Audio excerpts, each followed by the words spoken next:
జరిగిన మాదిగల మహాధర్నాను మరి పెద్ద ఎత్తున హాజరై మరి రాష్ట్రంలో ఉన్న మాదిగ ఉపకులాల ప్రజలు హాజరై విజయవంతం చేయాలని ఈ సందర్భంగా తెలియజేస్తున్నాను.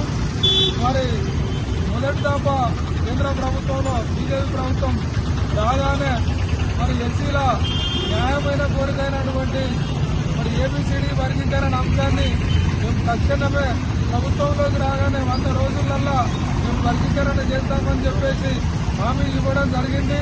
మరి అలాంటిది మరి 2 దఫాలు 10 సంవత్సరాలు కేంద్రంలో ప్రభుత్వం బీజేపీ ప్రభుత్వం ఉండి కూడా మరి వర్గీకరణ చేయలేదు.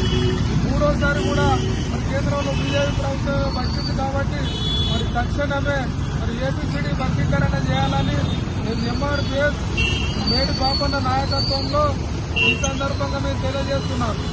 అదేవిధంగా మరి ఈ ప్రస్తుత సమావేశాలలో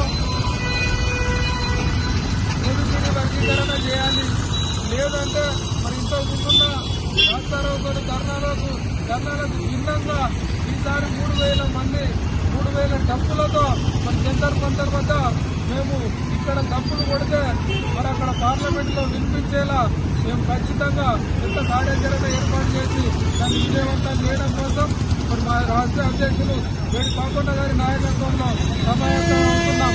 కాబట్టి రాష్ట్రంలో ఉన్న మాదిగ ఉపకులాల మరి మేధావులు ప్రతి ఒక్కరు కూడా ఈ యొక్క కార్యక్రమంలో హాజరై విజయవంతం చేయాలని ఈ సందర్భంగా తెలియజేస్తున్నాం. జై భీమ్, జై మాదిగ. నా పేరు దళిత